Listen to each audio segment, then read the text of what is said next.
tous. Donc, comme on vient de vous l'expliquer, aujourd'hui, je vais vous parler de blockchain et de la révolution des crypto-monnaies. Donc, avant de me lancer dans le sujet, plus d'informations par rapport à moi. Je m'appelle Tony Aubé, je suis designer de la ville de Québec, mais j'habite maintenant à Silicon Valley, où je travaille dans une start-up qui s'appelle Osmo. On fait des jeux vidéo de réalité augmentée sur iPad pour enfants. J'écris aussi, de temps en temps, je partage mes idées sur la technologie, notamment l'intelligence artificielle, le design et plus récemment les crypto-monnaies également. Je vous invite à me suivre sur Medium.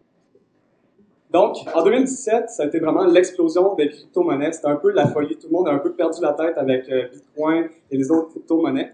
Et la raison pourquoi c'est arrivé, c'est surtout en grande partie à cause de l'explosion fulgurante du prix de, par exemple, Bitcoin, qui est passé de près de 800 $ à la fin 2016 à près de 20 000 $ en 2017. Et ça, ben, on a tous entendu parler des histoires un peu abracadabrantes de, par exemple, Bitcoin. La première transaction qui a été faite pour acheter quelque chose de réel, c'était 10 000 Bitcoins pour 2 pizzas. Et bien, aujourd'hui, ces deux mêmes pizzas-là vaudraient près de 86 millions de dollars en 2018. Et donc ça a le fait que Bitcoin, c'est devenu vraiment, tout le monde en a parlé, les médias ont pris connaissance de ça, et c'est vraiment rentré dans l'univers populaire. Et c'est un domaine qui était un peu controversé, c'est-à-dire qu'autant d'un côté, il y a des gens qui disaient que Bitcoin, ben, c'est une bulle, c'est un scam, c'est une arnaque, autant de l'autre côté, il y a des gens qui disaient que, en fait, ça va être la révolution, ça va révolutionner la finance, ça va valoir des millions de dollars. Et au-delà de tout ce qui est spéculation, de tout ce qui est controverse, personnellement, je vais vous parler de la technologie derrière Bitcoin et je vais essayer de vous convaincre, comme moi je pense, que Bitcoin, c'est probablement l'une des inventions les plus importantes depuis Internet. Donc, aujourd'hui, je vais vous présenter Bitcoin. On va chercher à comprendre c'est quoi cette patente-là. On va aussi parler de Ethereum, qui est une autre crypto-monnaie très populaire. On va voir des cas d'utilisation réels et potentiels et on va parler de l'impact potentiel sur la société. Donc, on va commencer par Bitcoin. Pour bien comprendre Bitcoin, il faut remonter en 2008, où, si on se rappelle bien, c'était la crise économique américaine, donc l'avarice des banques qui avait causé une bulle financière dans le domaine de l'immobilier qui a fini par exploser. Et on a vu le pire crash depuis 1929, donc près de 5 000 milliards de dollars en fonds de pension qui ont été perdus, des millions de personnes qui ont perdu leur emploi ou leur maison. Et le gouvernement américain qui a dû débourser près de 700 milliards de dollars pour sauver les banques qui étaient à ce moment-là trop grosses pour tomber. Et dans la foulée de tous les événements, il y a un programmeur anonyme sous le pseudonyme de Satoshi Nakamoto qui était un peu dégoûté par la situation, qui a commencé à développer un système qui permettrait de faire des transactions de façon numérique sans avoir à passer par les banques.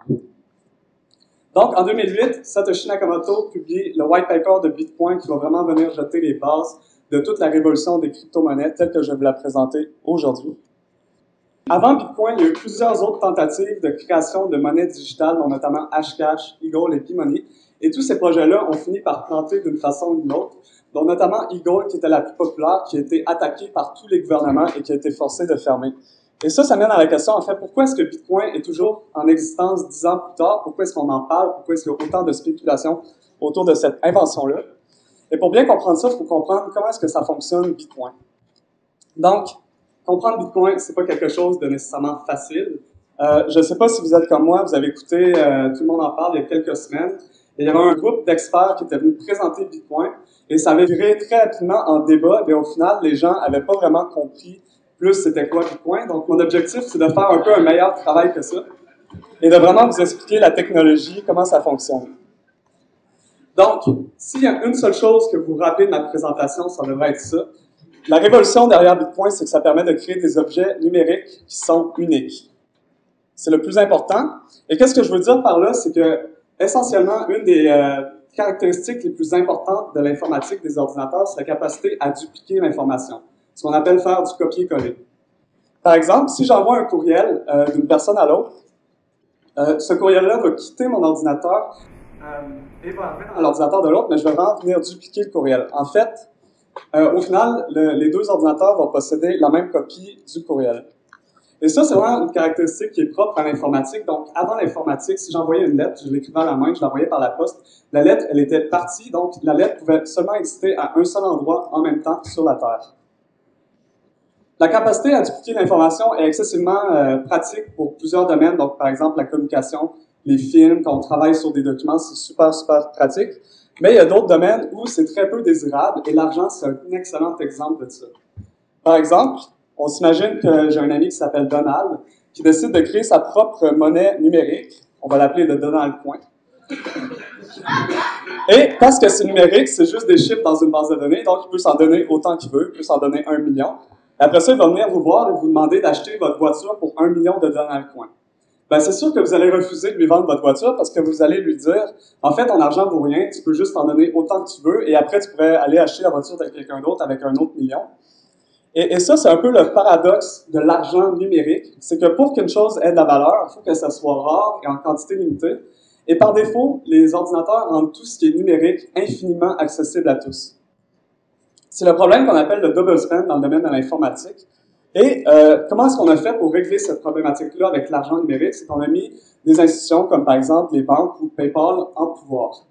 Et donc, quand j'utilise PayPal pour envoyer de l'argent à quelqu'un d'autre, dans un des rôles de PayPal, c'est de s'assurer qu'il n'y ait pas cette duplication d'argent-là, que l'argent est bel et bien déduit de mon compte et acheminé au compte de mon ami.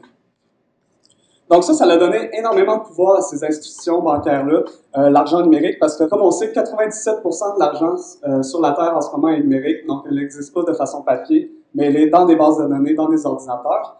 Et aujourd'hui, les banques peuvent décider qui a le droit d'avoir des comptes de banque, qui a le droit d'envoyer de l'argent, qui a le droit de recevoir de l'argent. Et comme on a vu en 2008, les banques n'ont pas nécessairement été à la hauteur de leurs responsabilités. Et Bitcoin, ça va permettre d'aller vers un monde où on n'aurait plus nécessairement besoin de banques pour faire des transactions d'argent numérique.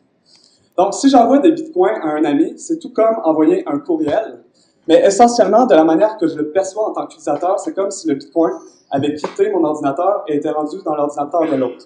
Donc, ce bitcoin-là ne peut exister qu'à un seul endroit sur la Terre à un moment donné. Et donc, c'est quand même un peu paradoxal parce qu'on vient vraiment enlever une fonctionnalité à l'informatique, on vient enlever une feature, et en faisant ça, en enlevant la capacité à dupliquer l'information, on vient révolutionner l'informatique au grand complet. Donc, derrière Bitcoin, il y a 4 technologies fondamentales. Donc, il y a la blockchain, la cryptographie, le peer-to-peer et le proof of work. Et souvent, on entend parler les gens dire « Ah, Bitcoin, c'est bien, mais la vraie révolution, c'est la blockchain. » Et ça, c'est faux, et ça témoigne un peu de mauvaise compréhension de comment ça fonctionne Bitcoin. Essentiellement, c'est vraiment la fusion de ces 4 technologies-là qui vient faire l'innovation. Donc, la blockchain, c'est quoi cette invention qui va révolutionner le monde de la finance? Essentiellement, c'est une spreadsheet. C'est un fichier Excel, tout simplement. Et si vous voulez, vous pouvez aller sur le site bitcoin.org pour télécharger la blockchain. Et ce que vous allez avoir, c'est une espèce de fichier comme ça, avec toute une liste de transactions qui remonte au début de l'existence de Bitcoin. Donc, la blockchain, elle sert essentiellement à tenir compte des transactions. Si Andy achète la caméra de John pour un Bitcoin, essentiellement, la transaction va se refléter sur la blockchain. Une autre caractéristique particulière de la blockchain, c'est que c'est créé de façon séquentielle. À chaque 10 minutes, plus ou moins, on vient rajouter un nouveau bloc d'informations qui possède toutes les transactions depuis les 10 dernières minutes. Et c'est ici que rentre en jeu la cryptographie. Donc, la blockchain, elle est encryptée de bout à bout. C'est-à-dire que si on observe à quoi ressemble un bloc de Bitcoin, par exemple, on va voir que les transactions des 10 dernières minutes, il va y avoir une signature cryptographique, et à l'intérieur de cette signature-là, il va y avoir une signature cryptographique du bloc précédent. Concrètement, à chaque fois qu'on vient rajouter un bloc d'information, on vient encrypter toute la chaîne d'informations qui était apparue précédemment. Et ça permet de faire que lorsqu'on observe, par exemple, la blockchain, si quelqu'un veut venir faire une fraude, venir changer une transaction pour se donner plus d'argent, ça va être évident que la chaîne a été brisée et tous les blocs qui sont apparus par la suite vont être corrompus. Ensuite, le peer-to-peer, c'est une technologie qui existe depuis très longtemps. Si vous avez déjà utilisé BitTorrent ou uTorrent, pour télécharger, par exemple, la série complète de Game of Thrones, vous allez utiliser cette technologie-là. Et quand on utilise justement BitTorrent, on voit qu'il y a plusieurs personnes qui se partagent le même fichier et qui nous l'envoient. Et c'est le même principe derrière la blockchain. En fait, il y a des centaines de milliers d'utilisateurs à travers le monde qui se partagent la blockchain. Et quand on fait une transaction, on vient justement envoyer cette transaction-là à travers tous les utilisateurs. Et donc, tous les utilisateurs vont venir mettre à jour leur blockchain pour tenir compte de la transaction. Et c'est ça qu'on entend quand on dit que Bitcoin, c'est décentralisé, c'est-à-dire qu'il n'y a pas un seul point d'entrée où on peut venir compromettre le système, contrairement à des systèmes comme par exemple les banques qui sont centralisées et qui peuvent se faire attaquer. Donc, pour hacker la blockchain, essentiellement, il faudrait hacker des millions d'ordinateurs à travers le monde de façon simultanée, ce qui serait pratiquement impossible. Maintenant, la dernière technologie, c'est Proof of Work. C'est probablement la plus compliquée à comprendre. Donc, tous les gens qui font rouler le système Bitcoin, on les appelle les mineurs. Et le travail du mineur, essentiellement, c'est de rajouter les derniers blocs d'information dans la blockchain. Sauf que c'est pas n'importe qui peut rajouter ces blocs-là, parce que sinon, ça serait très facile de faire de la fraude ou du spam. Donc, pour prévenir ce problème-là, on va demander aux mineurs de faire ce qu'on appelle une preuve de travail. Essentiellement, c'est de résoudre un puzzle mathématique excessivement complexe. Seulement une fois que le puzzle mathématique est résolu, que les gens vont pouvoir venir écrire dans la blockchain. Et faire ce puzzle-là, ça demande des ordinateurs très puissants qui consomment beaucoup d'électricité. Et une fois que le calcul est résolu, donc on va venir récompenser les mineurs en leur donnant 12,5 bitcoins plus les frais de transaction du bloc. Et donc, à chaque 10 minutes, il y a un nouveau bloc qui se rajoute. Donc, à chaque 10 minutes, il y a 12,5 nouveaux bitcoins qui sont créés. Et ça va continuer ainsi de suite jusqu'en 2140, où il va y avoir 21 millions de bitcoins créés au total. Pas un seul de plus. Pourquoi 21 millions? Ben, c'est un chiffre qui a été choisi de façon complètement arbitraire par le créateur. Mais l'idée, c'est de refléter un peu comme la vraie vie avec les métaux précieux. Par exemple, il y a une quantité maximum d'or disponible sur la Terre et il y a une quantité maximum de bitcoins disponible sur la Terre. À l'époque, c'était très facile de miner des bitcoins avec un ordinateur tout simple dans son garage. Aujourd'hui, c'est différent, donc le système est devenu beaucoup plus complexe, beaucoup plus difficile de miner des bitcoins. Et ça, c'est la difficulté de l'algorithme Proof of Work qui s'ajuste en fonction de combien de gens minent des bitcoins pour empêcher justement qu'une personne prenne le contrôle du système au complet avec un super ordinateur. Et ça mène vers des problématiques dont notamment Bitcoin nécessite beaucoup d'énergie. Et ça, c'est des problématiques que je vais en parler un peu plus dans la conclusion. Il y a des gens qui cherchent à résoudre ça. Mais ce qui est important de se rappeler, c'est que la dépense énergétique, c'est pas un bug, c'est une feature qui sert à rajouter une couche de protection supplémentaire sur le réseau. Donc, Bitcoin, c'est un système de transactions qui est encrypté bout à bout, distribué à travers le monde, qui requiert énormément d'énergie pour modifier. Et ça mène plusieurs évolutions. On peut maintenant faire des objets numériques qui sont uniques. On peut faire des transactions en confiance, sans intermédiaire, à travers le monde. Et aussi, ça offre une archive publique immuable. Et ça, c'est souvent un aspect qui est oublié de Bitcoin. C'est que c'est tellement compliqué d'écrire dans la blockchain, ça demande tellement d'énergie. Et une fois que c'est écrit, c'est encrypté et distribué à travers la planète. Donc, essentiellement, une fois qu'on a écrit dans la blockchain, c'est comme si c'était écrit dans la pierre. Donc, c'est rendu impossible de venir effacer ou changer les informations. Et donc, peut-être que plus tard, les enfants vont dire, plutôt que de dire écrire dans la pierre, on va dire c'est écrit dans la blockchain parce que c'est vraiment 100% immuable. Quand on utilise Bitcoin, on se crée une adresse. Et quand on obtient une adresse, on obtient deux parties d'information. On obtient l'adresse qui est publique et la clé qui est privée. Une métaphore pour bien comprendre ça, l'adresse publique, c'est un peu comme votre adresse courriel. Vous pouvez la donner à n'importe qui. Et n'importe qui possède votre adresse Bitcoin peut vous envoyer de l'argent aussi facilement que n'importe qui possède votre adresse courriel peut vous envoyer un courriel. La clé privée, c'est un peu comme le mot de passe, c'est ce qu'on va garder pour soi et c'est ce qu'on va utiliser pour pouvoir envoyer de l'argent aux adresses des autres. C'est pas aussi facile d'utiliser les bitcoins que par exemple les courriels. Donc, une adresse ou une clé privée, c'est une série de chiffres et lettres vraiment complexes et difficiles à mémoriser. Et ça va entraîner des problèmes qu'on va parler de plus en conclusion aussi au niveau du design. Mais souvent, les gens vont utiliser par exemple un code QR pour montrer leur adresse. Et voici un code d'utilisation. Donc, un adolescent est allé à une partie de football qui a juste mis son adresse publique de Bitcoin sur un signe. Et ben, les gens avaient trouvé ça drôle, ils avaient passé à la télévision et ils avaient envoyé 24 000 $ en Bitcoin. Les gens pensent que Bitcoin c'est anonyme et ça, c'est une fausse conception. En fait, Bitcoin, comme on a vu, c'est public. N'importe qui peut télécharger la blockchain. Et si on va sur le site blockchain.info, on peut voir justement l'adresse de cet adolescent-là. Et on peut aller voir de façon complètement transparente tous les paiements qui ont été envoyés et reçus autour de cette adresse-là. Et comme on peut voir, il a reçu 23,072 bitcoins qui aujourd'hui devrait valoir environ 200 000 $. Donc encore une fois, ça a été un move très brillant de la part de cette personne-là. Et j'attire votre attention sur le chiffre parce qu'une autre méconception par rapport à Bitcoin, c'est que beaucoup de gens disent « j'ai pas assez d'argent pour acheter un Bitcoin ». Et ça, c'est faux, parce que Bitcoin peut se diviser à la 8e décimale près. Donc, essentiellement, si vous avez 1 centième de 1 cent, vous avez assez d'argent pour acheter des Bitcoins. Donc, je vais passer rapidement sur certains cas d'utilisation que je trouve intéressants de cette nouvelle technologie-là. D'abord, Bitcoin nous redonne le contrôle de l'argent. Récemment, j'ai découvert que ma carte de crédit, j'avais plein de transactions non autorisées du Wall Street Journal. J'avais même pas d'acompte, je sais pas comment ça s'est ramassé là. Et j'ai appelé ma banque, j'ai essayé de faire annuler les transactions et j'ai même changé de numéro de carte de crédit. Et à chaque mois, le Wall Street Journal trouvait mon nouveau numéro de carte de crédit et continuait à me charger pour ces transactions-là. Et ça, c'est une situation extrêmement fâchante. Et pourquoi est-ce qu'on peut en arriver là aujourd'hui? C'est parce que le système, la manière dont le système financier est designé, fondamentalement, il y a un défaut. Et, par exemple, quand j'utilise une carte de crédit et que je fais une transaction avec un marchand, je donne toutes les informations cruciales au marchand pour pouvoir accéder à mon argent. Et le marchand, ben, il n'y a rien qui l'empêche de justement faire plus de transactions sans nécessairement avoir mon autorisation. Et aussi, il n'y a rien qui empêche peut-être au marchand d'aller revendre mes informations privées à d'autres personnes sur Internet. Au contraire, quand j'utilise Bitcoin, toutes les informations qui sont cruciales à la transaction restent de mon côté. Tout ce que le marchand va recevoir de son côté, c'est une signature cryptographique qui autorise uniquement cette transaction-là. Donc, c'est impossible pour le marchand de venir rechercher de l'argent dans mon adresse Bitcoin par la suite. Essentiellement, Bitcoin, c'est une technologie qui push, c'est-à-dire c'est moi qui est en contrôle de mon argent et qui décide de la pousser vers les gens, contrairement au système financier aujourd'hui. Donc, n'importe qui possède mon numéro de carte de crédit ou même mon numéro de compte de banque peut pratiquement venir chercher mon argent sans nécessairement avoir mon autorisation. Et ça pourrait régler énormément de problèmes, par exemple de fraude de carte de crédit à travers le monde et sauver beaucoup d'argent. Une autre innovation, c'est que Bitcoin, c'est open source. Donc, jusqu'à présent, c'est vraiment les banques qui étaient en contrôle de tout ce qui est innovation au niveau des finances. Bitcoin, au contraire, est open source et n'importe qui dans la salle pourrait commencer à développer des innovations sur le protocole Bitcoin et les soumettre pour être approuvés. Et donc ça amène vraiment une révolution selon moi. Si on peut comparer, par exemple, Bitcoin aux banques, c'est un peu comme comparer Wikipédia à Encyclopédia Britannica.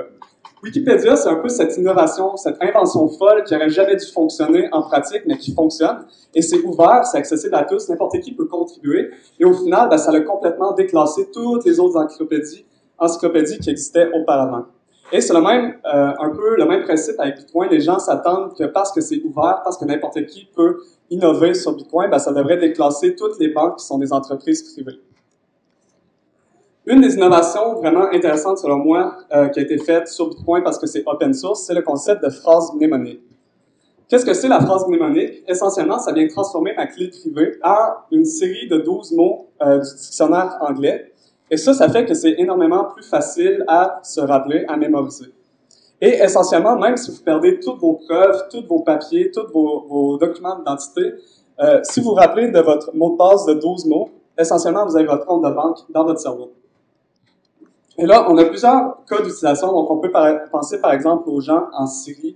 Peut-être une famille qui a travaillé très durement toute sa vie pour économiser de l'argent, la mettre à la banque, et du coup, du jour au lendemain, la banque explose, les terroristes rentrent, repartent avec tout l'or, tout l'argent. Ces gens-là se retrouvent sans papier, à devoir arriver dans un autre pays et n'ont plus aucune valeur. Ils ont perdu essentiellement tout ce qu'ils avaient cumulé toute leur vie.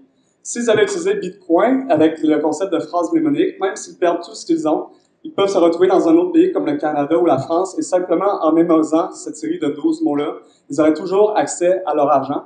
Parce que comme vous le savez, Bitcoin s'est distribué à travers le monde, c'est global, on ne peut pas faire sauter la banque de Bitcoin. Donc Bitcoin, c'est un outil de protection financière vraiment intéressant.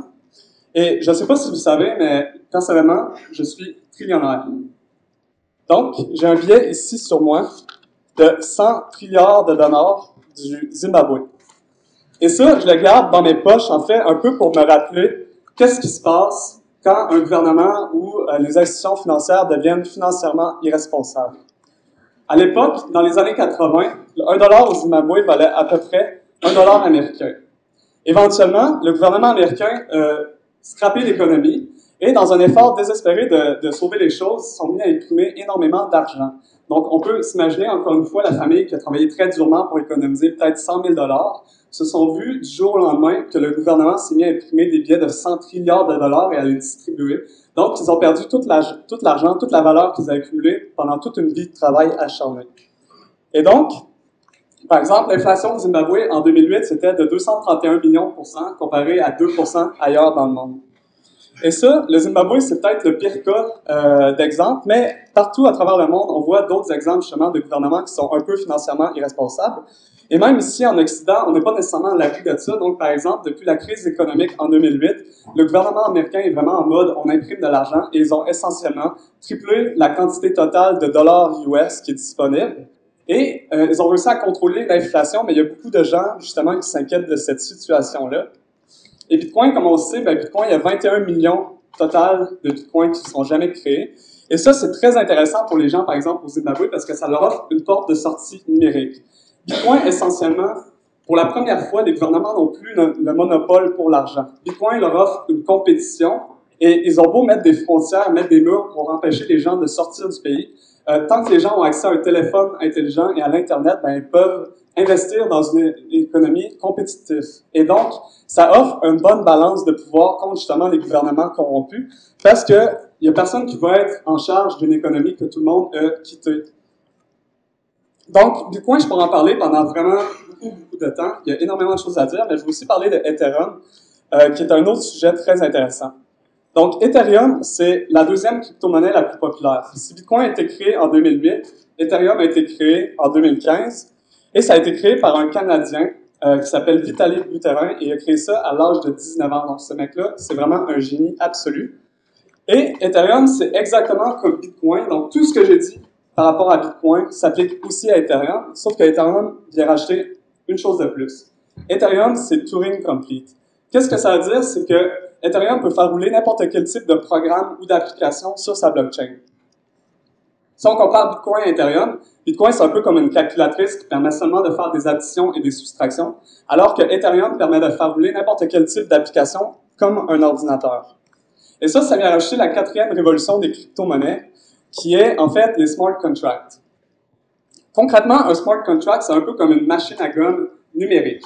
Si je marche dans un centre commercial et que je vois une machine à gomme, en observant sa forme, je comprends sa fonction.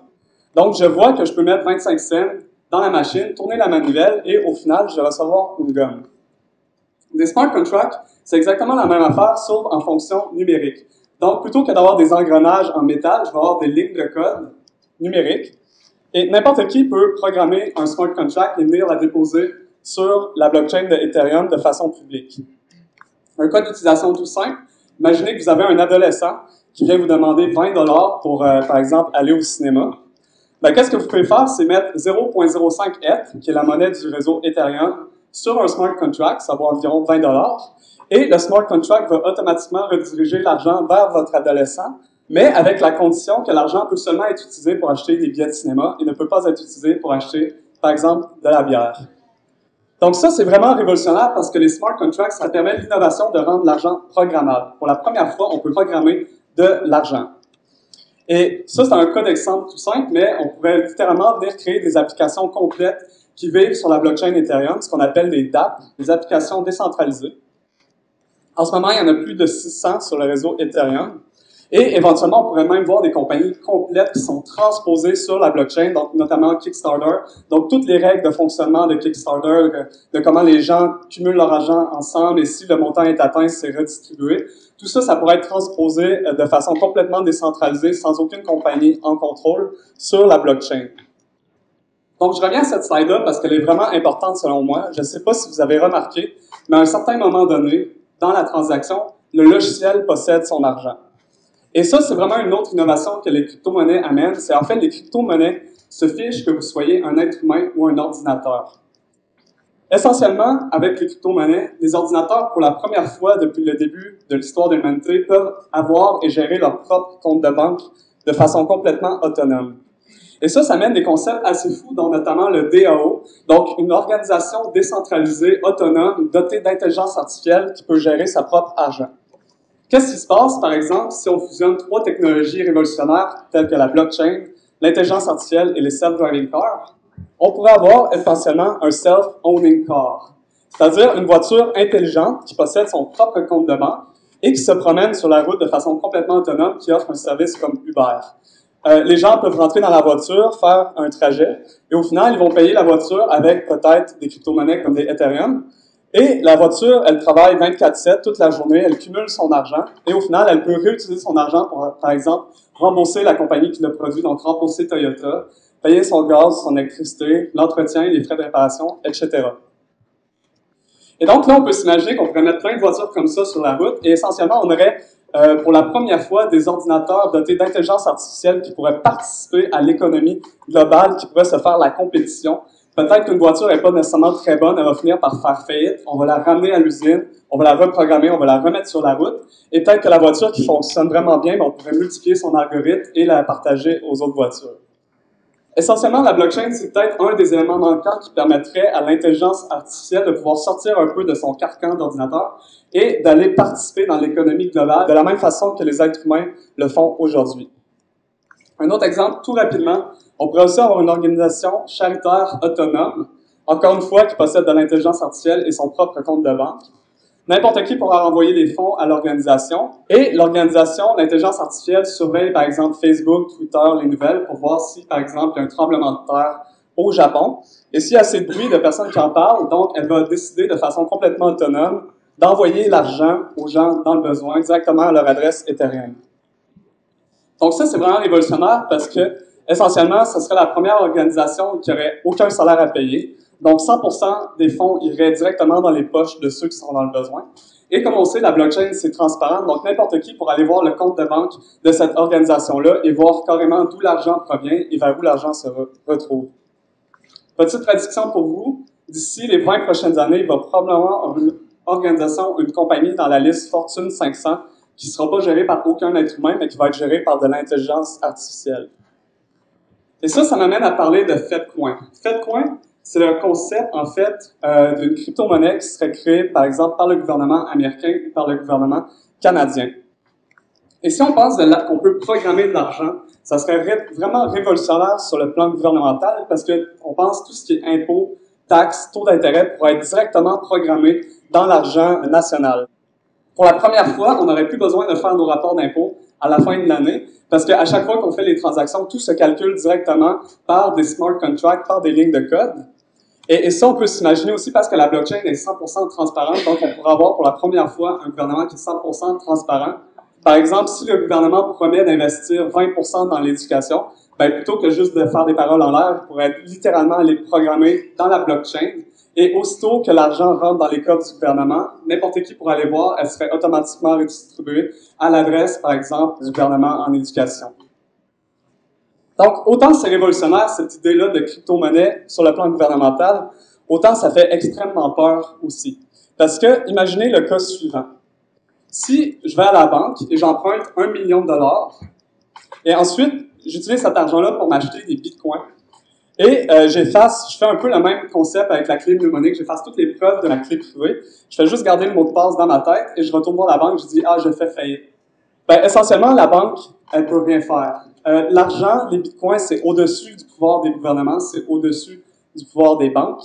Et donc, essentiellement, le gouvernement ne voudrait pas que ça arrive, parce que si tout le monde faisait ça, et c'est possible de le faire aujourd'hui, l'économie planterait, ça serait pas soutenable.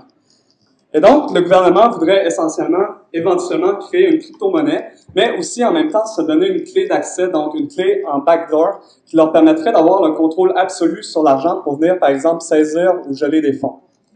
Et, éventuellement, probablement que le gouvernement voudrait bannir Bitcoin et Ethereum pour éviter ce type de situation-là. Et pourquoi pas, peut-être même, éventuellement, bannir l'argent cash, parce que quelle est la meilleure façon de frauder le gouvernement? C'est vraiment l'argent cash. Donc, le concept de Bitcoin, autant ça pourrait être révolutionnaire pour le gouvernement, autant ça pourrait faire vraiment très peur, parce qu'on peut se poser des questions. Imaginez qu'est-ce qui serait passé si Hitler avait eu FedCoin. Et si Hitler, à l'époque, en un clic de souris, aurait pu aller chercher ou geler tout l'argent de la moitié de la population en Allemagne. Donc, FedCoin, ça donnerait au gouvernement encore plus de pouvoir sur les gens, encore plus de contrôle, plus qu'ils en ont jamais eu depuis le début de l'histoire de l'humanité. Et on peut penser à d'autres concepts, par exemple le crédit social en Chine. Donc, je ne sais pas si vous avez entendu parler de ça. La Chine a fait une innovation. En fait, ils ont transposé le concept de score de crédit qu'on a même ici au Québec, mais ça s'applique maintenant à l'ensemble de la société et c'est en cours de développement, ça va arriver dans les prochaines années. Et donc, si vous êtes un mauvais citoyen, si vous faites du crime, ou par exemple, si vous parlez en mal contre votre gouvernement, vous allez baisser dans votre score de citoyen. Et lorsque vous avez un score qui est trop bas, peut-être que le gouvernement va vous empêcher, par exemple, d'acheter des billets de train, d'acheter des billets d'avion, ou peut-être que lorsque vous allez vouloir acheter une maison, votre taux d'intérêt va être 2 fois plus élevé. Et donc ça, c'est vraiment un concept assez dystopique, un peu à la Black Mirror, justement, où tous les individus ont un score. Mais plutôt que d'essayer de séduire nos amis, en fait, c'est vraiment un système de contrôle du gouvernement sur la population. Et si on y pense, l'argent programmable, les crypto-monnaies, c'est un peu l'élément manquant qui leur permettrait d'amener cette espèce de système de contrôle-là à grande échelle. Donc, justement, le score social pourrait être programmé directement dans l'argent national. Donc, ça nous amène un peu à une certaine intersection. Autant d'un côté, les crypto-monnaies, c'est un peu le rêve libertarien. Ça amène la liberté individuelle. On n'a plus besoin des banques. On n'a plus besoin des gouvernements. Autant ça pourrait aussi amener encore plus de pouvoir dans les mains de ceux qui en ont déjà beaucoup. Et donc, éventuellement, on va avoir un peu ce débat de société-là qu'on va devoir faire. Qu'est-ce qu'on fait avec les crypto-monnaies? Donc, en conclusion, c'est important de comprendre que les cryptos aujourd'hui, c'est vraiment les balbutiements. C'est un peu l'équivalent de Internet dans les années 90. Donc, la plupart des cas d'utilisation, particulièrement autour des smart contracts que j'ai montrés, c'est des trucs qui s'en viennent. Mais c'est important de se rappeler qu'on est vraiment dans les débuts. Bitcoin et Ethereum, c'est des technologies qui sont en cours de construction et ça amène des cas assez incroyables, dont notamment un programmeur qui faisait juste taponner dans le code d'Ethereum, qui a accidentellement tué un smart contract qui possédait 150 millions de dollars, donc carrément évaporé cet argent-là. Et donc, c'est important de se rappeler justement que c'est des technologies qui sont en développement et c'est un peu bizarre que ça vaille autant d'argent déjà aujourd'hui. Et donc, il y a beaucoup de problèmes aussi associés aux crypto-monnaies, dont notamment la distribution, la vitesse, l'environnement et le design. Distribution, donc Bitcoin, en ce moment, 4% des adresses possèdent 96% de tous les Bitcoins sur la planète. Donc, essentiellement, si ça serait un pays, Bitcoin, ça serait probablement le pire pays au niveau de l'inégalité financière. Donc, on a un peu raté notre concept de venir démocratiser l'argent avec Bitcoin. Et donc, ça va être important, lorsqu'on crée les prochaines crypto-monnaies, de passer à un mode de distribution qui permettrait une économie beaucoup plus partagée. La vitesse, c'est un autre problème.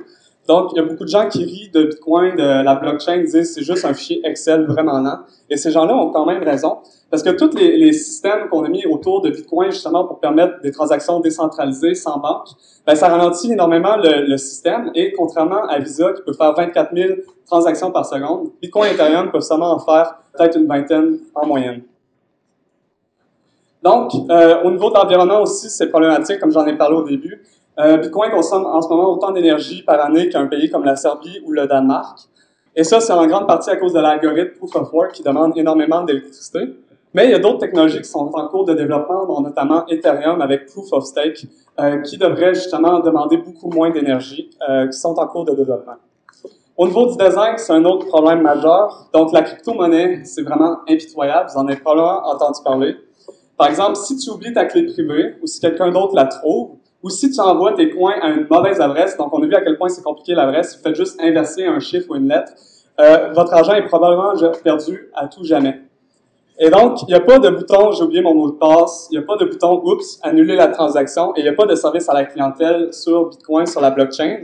Et ça, c'est voulu, en fait, c'est parce que c'est vraiment le protocole de base, c'est le début. Et on veut vraiment que le système soit impitoyable parce qu'on veut garantir que si on fait une transaction, que la transaction s'exécute, puis qu'il n'y a personne qui peut aller manigancer, qui peut aller empêcher ça.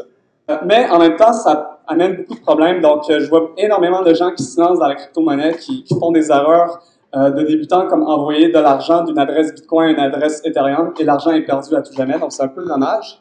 Et si on veut penser justement que le rêve des crypto-monnaies, c'est de démocratiser l'argent, ben comment est-ce qu'on va pouvoir atteindre ça si la plupart des gens ont de la difficulté à se mémoriser leur mot de passe sur Facebook?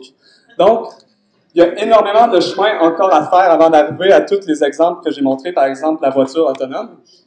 Et une des solutions, selon moi, c'est d'amener plus de designers dans le domaine. Donc, en ce moment, c'est vraiment un domaine qui est en explosion et c'est surtout des programmeurs qui sont là et c'est pour ça que l'expérience utilisateur est vraiment plus ou moins bonne. Et donc, selon moi, c'est vraiment beaucoup de potentiel justement pour amener des principes de UX et d'expérience utilisateur. Donc, en conclusion, les révolutions de la blockchain, ça permet de créer des objets numériques qui sont uniques, faire des transactions sans intermédiaire. C'est une archive publique immuable qui ne sera jamais changée et on peut maintenant programmer de l'argent avec les smart contracts. Donc, j'espère que vous comprenez, comme moi, que Bitcoin, c'est pas juste un nouveau bizarre type de PayPal, c'est vraiment une révolution. Aujourd'hui, je ne viens pas vous parler d'une façon de faire de l'investissement ou d'une façon de faire de l'argent. Bitcoin, c'est vraiment une technologie. Et Bitcoin, en tant que tel, pourrait disparaître et ça serait correct. C'est pas grave parce que la technologie est là pour rester. Et Bitcoin, ça a vraiment fait un changement de paradigme. Donc, ça a vraiment lancé un effet d'entraînement. Ça a ouvert les yeux aux gens de qu'est-ce qui est possible de faire avec l'informatique et la finance. Et ça va nous amener éventuellement à ce qu'on appelle l'Internet de la valeur. Donc, autant l'Internet comme innovation, ça a permis l'explosion, le libre-échange de l'information. Maintenant, je peux communiquer avec n'importe qui, n'importe où dans le monde de façon très facile, instantanée, gratuitement. Ben, la blockchain, ça va faire la même affaire pour l'échange de valeurs. Donc, par exemple, de la monnaie ou ben, les avoirs ou vraiment tout ce qui a de la valeur dans la société va pouvoir être révolutionné par cette nouvelle technologie-là. Donc, j'imagine les gens dans les débuts d'Internet, alors qu'on disait, ah, vraiment, l'application d'Internet, c'est le courriel, à quel point ils étaient loin de pouvoir s'imaginer toutes les compagnies qui allaient être créées autour de cette nouvelle technologie-là, donc Google, YouTube, Wikipédia, etc. Et donc, Bitcoin, la blockchain, les crypto-monnaies, ça mène ce même type d'opportunité-là dans l'économie de la valeur. Aujourd'hui, j'ai présenté Bitcoin, Ethereum, mais c'est vraiment juste la pointe de l'iceberg. Donc, j'avais environ 500 slides, j'avais 3 heures de présentation, j'ai travaillé très, très, très fort pour pouvoir rentrer dans les 40 minutes. Et j'ai dû couper énormément de contenu, malheureusement. Donc, si c'est quelque chose que vous voulez explorer davantage, et je vous invite à le faire, je vous invite à lire les livres Internet of Money de Andreas Antonopoulos, version 1 et 2, et ça va vraiment vous ouvrir les yeux au potentiel de cette nouvelle technologie-là. Donc, merci. Ça fait le tour de ma présentation.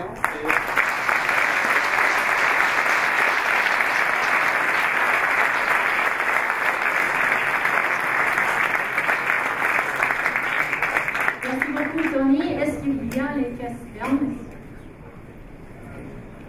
Question qui me paraît un peu évidente. Que font les banques? Donc, il y avait une analyse de IBM qui disait justement que d'ici la fin 2017, donc probablement aujourd'hui, 15% des banques dans le monde commencent déjà à utiliser la technologie blockchain. Si j'étais les banques, j'aurais peur en ce moment parce que ça vient vraiment, cette nouvelle technologie, ça vient vraiment tout défaire un peu les idées préconçues qu'on a sur le système financier. Donc, pour la première fois, on n'a plus besoin de ces gens-là qui viennent faire les intermédiaires et se prendre une cote sur chaque transaction. Et la technologie est là, elle existe, et dans le futur, ça va être aussi facile d'envoyer de l'argent à travers le monde que d'envoyer un message texte. Donc, selon moi, il va y avoir vraiment une grande disruption dans le domaine de la finance et ça va être inévitable. D'autres questions? Bonjour, merci pour ta présentation. Colette, designer chez OVH. Tu parlais tout à l'heure effectivement de migrants qui auraient pu utiliser Bitcoin pour stocker son argent. On a vu qu'entre 2008, je crois, la date de création, et maintenant, le Bitcoin a augmenté, mais avec pas mal de fluctuations et plutôt tendance à baisser. C'est-à-dire que cette famille de migrants, en fait, elle n'aurait plus tout l'argent qu'elle aurait pu avoir à ce début. Ouais, et c'est vraiment un point, c'est un autre problème justement que j'aurais pu parler dans ma conclusion, les problèmes avec les crypto-monnaies, c'est qu'en ce moment, c'est extrêmement spéculatif, donc les prix varient incroyablement. Et en une journée, le prix de Bitcoin peut changer de 20%, donc c'est pas nécessairement quelque chose d'assez stable pour mettre toutes ces économies. Mais encore là, par exemple, en 2014, je pense que c'était la pire année pour Bitcoin, et Bitcoin a quand même dépassé l'économie du Venezuela, donc le dollar vénézuélien qui a perdu près de 80% de sa valeur en un an. Donc même pour les gens du Venezuela, ça a été un meilleur investissement que de garder leur argent dans l'économie globale. Et éventuellement, ben, il y a d'autres technologies, d'autres coins qui sont développés, comme par exemple, je pense à MakerDAO, qui est un stablecoin qui utilise tout un espèce de système pour garder exactement la même valeur. Donc, un MakerDAO, ça vaut toujours $1. Et donc, je n'irai pas dans les détails, c'est assez compliqué, mais il y a énormément d'innovation qui se fait. Et Bitcoin, Ethereum, c'est pas les seuls projets. Il y en a, on sait, il y a peut-être 1500 autres crypto-monnaies et n'importe qui peut en créer. Si vous voulez, vous pouvez créer votre propre crypto-monnaie. Et si vous avez une idée, une innovation pour vraiment venir résoudre ce genre de problème-là, ben c'est possible.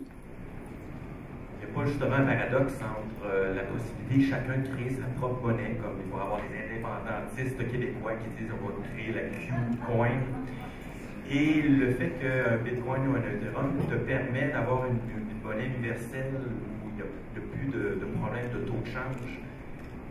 Vers où ça s'en va à ce moment-là si on veut tous créer notre propre monnaie et finalement être tout seul à l'avoir ou espérer un jour avoir une popularité telle Bitcoin et les autres? Donc ça, c'est vraiment une question intéressante. Selon moi, la blockchain, ça va faire un peu à l'argent ce qu'Internet a fait aux médias. Donc, à l'époque, on avait peut-être 2 ou 3 postes de télévision. Aujourd'hui, on a YouTube avec des centaines de millions de channels qu'on peut suivre. Et je pense que les crypto-monnaies, ça va faire exactement la même chose à l'argent. Donc, peut-être que dans le futur, on va avoir des millions et des millions de types de monnaies différentes. Peut-être qu'on va avoir des systèmes qui vont nous aider à gérer toutes ces crypto-monnaies-là. Potentiellement qu'il va y avoir une crypto-monnaie qui va être universelle, ou bien sinon ça va être les pays qui vont faire leur propre crypto-monnaie nationale. Peut-être que Bitcoin va encore exister, peut-être que non. Donc c'est vraiment, en fait c'est pratiquement impossible de prédire le futur, mais d'une certaine façon c'est extrêmement excitant d'essayer de voir un peu vers où ça va aller tout ça. Selon moi, il va y avoir des millions de crypto-monnaies. Chaque famille va pouvoir avoir leur propre coin familial qu'ils vont utiliser, ou bien peut-être les écoles, ou bien peut-être les communautés locales. Etc. Donc, le potentiel est vraiment infini et c'est intéressant de voir vers où ça va aller.